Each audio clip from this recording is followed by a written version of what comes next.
Hi everyone! Welcome to the first episode of Gemfriday. If you don't know what this is or what you're looking at Gemfire on the Super Nintendo, one of the three platforms that it was released for, the other two being Genesis and the NES. And this is one of my favorite games of all time. Every time I try to do videos, every time I try to do live streams, this is always the game I fall back on. I always have a problem getting it to work, but I think we've gotten it to work now, and you're seeing the opening cutscene. Which, when I bought this in 1995, it was one of the first games I bought on my own allowance. I had never seen a cutscene in a game before. Not like on this scale, and by today's standards this isn't a cutscene, but it still looks pretty cool.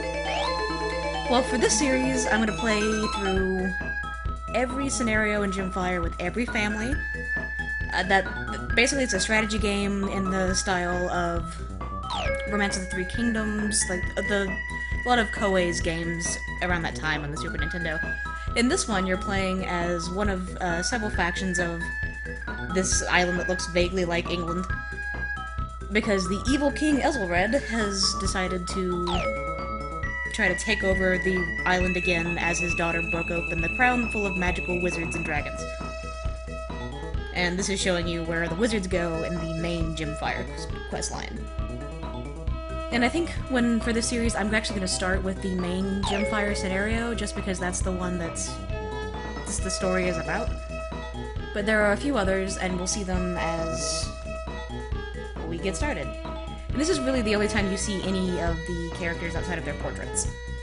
And characters don't age, they do die. And it's an interesting game, and I hope you enjoy it, and I'm gonna babble on constantly about it, and here we go!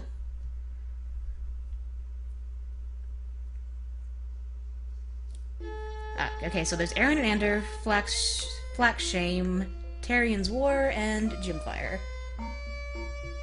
So let's see how this goes. The Lancashire family bribed Pinder to desert his own brother Aaron. They hope to ally with Edric, long-lost son of Ethelred, and gain his land in the south. One ruler must stop the warring and reunite Gemfire. We'll do one player. Playing two-player in this is an arduous task, and you're not really hiding anything from each other. Like, if you're moving troops, obviously your opponent can see that you're moving troops. I guess it's kind of like playing a board game, but you don't really want that kind of clarity in a video game like that. You don't want your opponent to see you're moving your pieces. I don't know. Okay, so we're gonna play as the Blanche family, so this is 100% just straight vanilla how you should play Gemfire, because this guy's technically the hero of the game. And they do age. Like, they don't show the age in the portrait, but if you take 20 years to reunite Gemfire, he's going to be 54. So it's cool like that. But he also has some of the most, like, usable stats in the game, and a lot of like getting crops and food and money every harvest is dependent on how well you're liked and how much money you put into things, and how much you get out of your money when you try to buy crops is dependent on how well your people like you. So he inspires a lot of loyalty, and these stats can go up and down, and I'll explain when that happens. We've lost Pinder! He went over to Ethelred's army. Even without him, we must be determined to unite the crown. But first I want revenge on the Divas for Arken's death. And these are advisors. I never use advisors, but just for this, I will try to. And although I am a clown, I'll bring your enemies down. Yeah. Shall we begin? Yay! Alrighty, so in this you can see I am the brown flag up in the corner, and 4 and 5 are landlocked, or that's what I call it. It means that they don't have a front. So to avoid them being on a front, you should technically keep troops in their province, but I always send those out because you're a very equal match with the Lancashire family, which is the blue flag to the left there. and that family is very aggressive, so they will always try to attack the Blanche family that we are right now. So we'll send them some food and some money, and hopefully we don't get attacked immediately.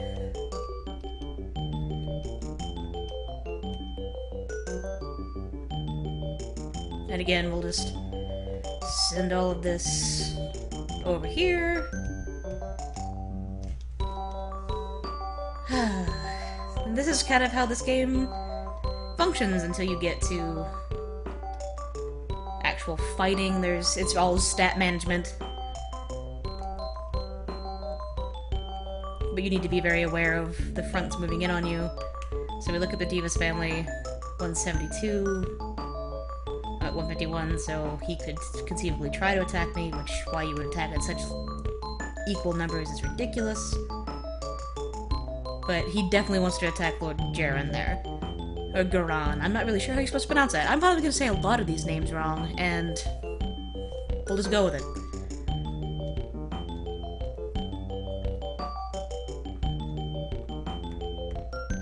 Give him recruit more than normal. This guy is... If you're playing as a Lancashire family, he is always attacking you.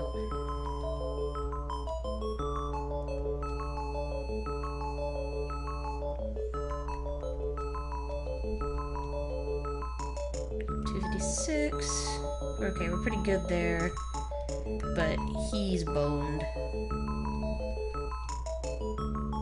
Lord Adderall, Kayla, Lord Andrew. Alright, so what we're gonna do is the same as everyone else, sell some, and recruit, like, half.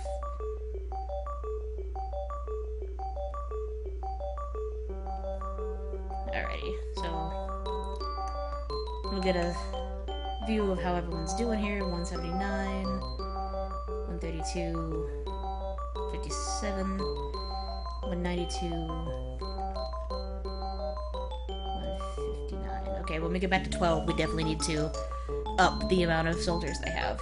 What we're gonna do here now is use cultivation, which cultivation will up the grain there, and that gets you more food every September.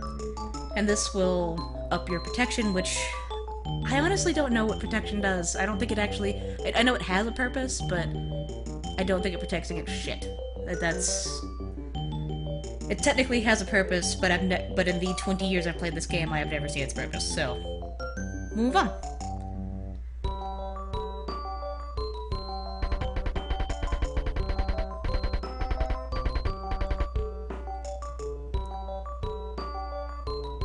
And yeah, so you don't really get to see battles happen until you're in a battle, but you do get to see the stats of it, and I don't get to choose which province I go to, so everything's a dice roll. And this is before I really started understanding what a dice roll was. I was playing this with my parents, and my dad just said, oh, it's like it's rolling dice. And I was like, what does that mean? I have no concept for what this means. But it's pretty cool, I think.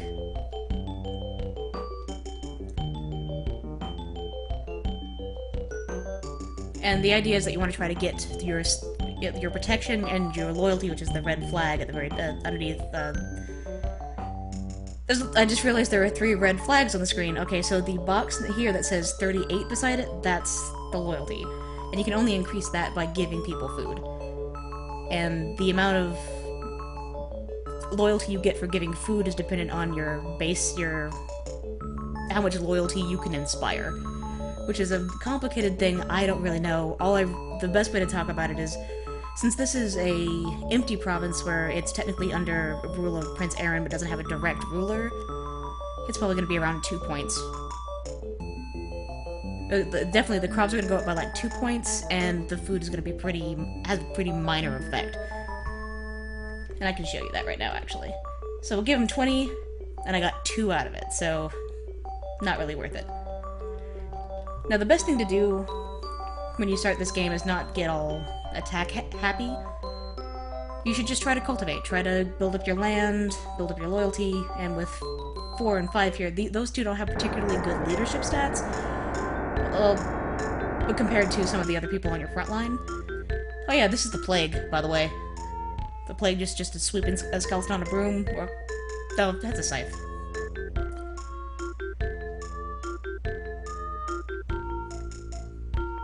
But each season, your food and loyalty things will fluctuate, usually go down. A big drop happens at the beginning of every year, which makes sense because you have just built up from September and you don't have that much time between then and the end of the year. But I also like building up the people in 4 and 5 is basically my farms because they have pretty good stats for it. And so does Prince Aaron, but he just inspires more loyalty than most. And I really think he has the highest loyalty in the game.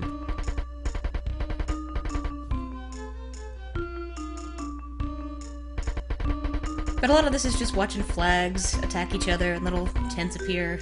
Dusty, dusty tents. Alright, so when a family thinks that you are gonna probably brutalize them and they need to defend their other side, they're gonna go into a alliance with you. And I'm gonna go ahead and accept since I don't want to deal with them right now.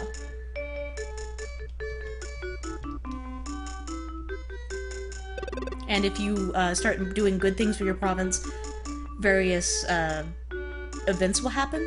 This one, he just gives you food. Others will increase the quality of your land, so red caps do that. But there are lots of negative events too, so if your loyalty is not very high, you'll start getting banshees, or if you're putting too many troops in the area and not focusing enough on the people, this like headless horseman rides through town and scares like a percentage of your troops. And if you don't attack for a while, a sea monster that has similar stats to the dragon, which I guess would be like the boss monster of the game, he'll come and attack. He'll come and work for you, which is really nice because you can have unlimited number of those. He's only good for one battle, but they always show up. And we'll probably see one by the end of this video, I think. They usually don't like you sitting around for 6 months not doing anything. And he's again. And this makes a huge impact on how much money you can get, because like selling some at a high price is so much better than trying to sell all of your food for the same amount of food at a low price, and it can kill you if you don't have a good spell with high prices. Oh, it's so no good. I've lost surprisingly few games of this in the last 10 years. I used to be really bad at it. And now, what I like to do, outside of trying to do this one, playing through every family with every scenario, I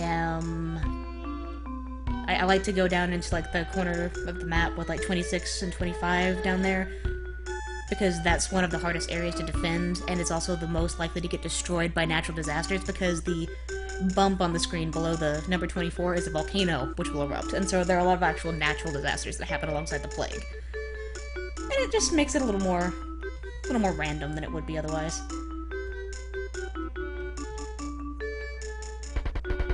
But basically, I can tell you is if you want to play this game, cultivate, cultivate, cultivate. Then give all of your food in August. No one cultivates in August, you just give everyone food. And then in September, you'll have a pretty good harvest. And of course, later on, you'll probably want to, you don't want to have to cultivate every month, but this first year, you're really messing up if you're not.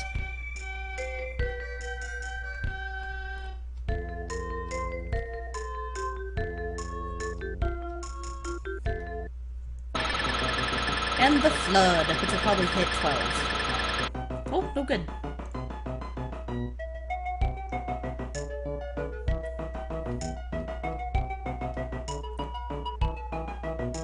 But yeah, I'm gonna try to keep these videos to around 20 minutes a week, because you probably don't want to get overloaded with a ton of Gemfire, and I just want to have a little fun with it.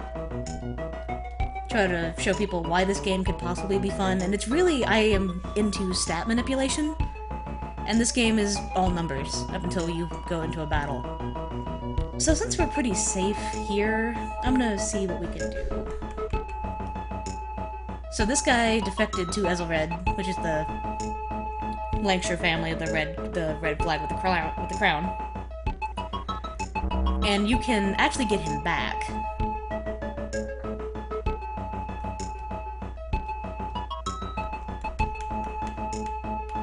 So if you can hear the clicking of my controller... Oh, see? There we go. So that means he immediately joins your family again, and he's also probably really susceptible to attack. So what we're gonna do is send him some food and money from your province. You can't send soldiers... See, I told you, we get one before the end of the video. The pasta. Or... It's a pasta. That's what I always called it. It's the pasta! Okay, and so the unicorns, elvish troubadours, and that weird ghost woman, yeah, they will improve your loyalty and power and military ability. So that's how you can improve a ruler's stats, and that happens because you're doing good things for the people. So it's not too unreasonable, though it can be super random with that stuff. But of course, things like the plague and wildfires and stuff like that, that is entirely a dice roll, and is not influenced by loyalty or happiness one bit.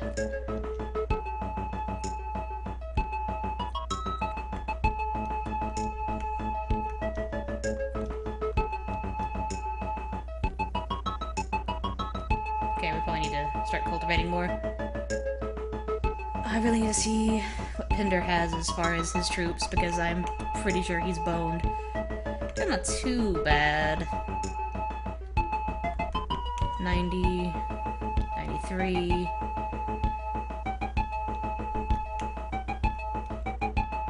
Oh no, he's fucking boned. Okay. Oh, and I should probably point out, these Let's Plays are the only time you're really gonna hear me swear on this channel. I do apologize for that if you weren't expecting it. Since this isn't the main documentary series, I was be a little loose with it. We're just playing video games, you know? Just playing video games. See, I'm getting real close to being in dangerous territory.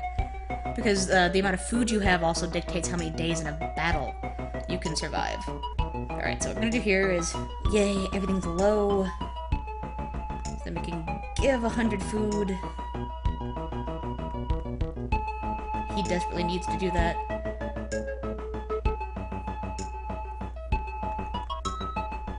And this will be a big jump. Yeah, that was pretty big. I think his is pretty big too. Oh yeah, his is actually better.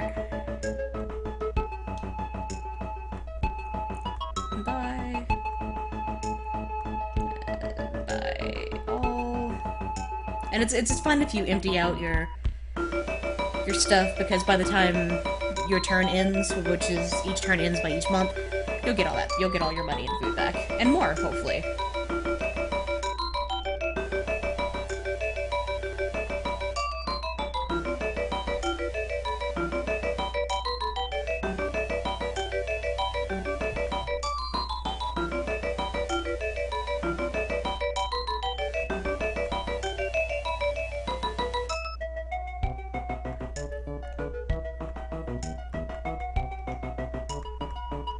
Just one below. It sucks.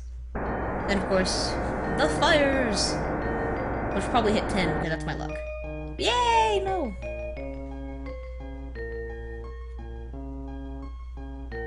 And see? That province was almost empty when we did that, and now it has lots of stuff. But prices are still low, so we can't really do much about boosting the troop numbers beyond just good old recruiting. But here, these turned out really well. And we'll send some money and food to the front lines. Oh, good. When it pauses like that, I always think it's me, because the game, when you're getting attacked, pauses the exact same way. And ideally, you want to start getting into the rest of the map before the Lancashire family takes everyone else over, because they're very aggressive. Their AI is definitely more aggressive than the Lyle family, and they can wipe out other provinces, which means they get their 5th units. So when Princess Robin broke apart the Gemfire crown, the gems scattered across different factions. And so, but if I go to war, I can't really show you in this one, but we'll... Alright, let's say we're gonna attack here.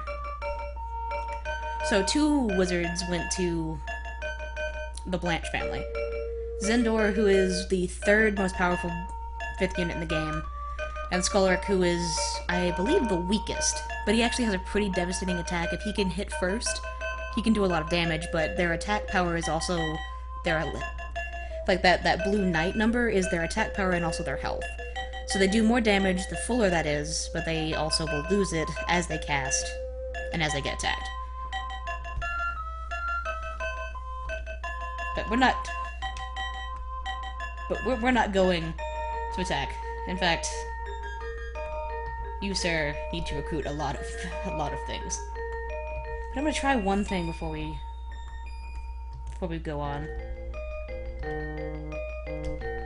He's one of my favorite characters in this game. I don't know why, and I want to have him in my family.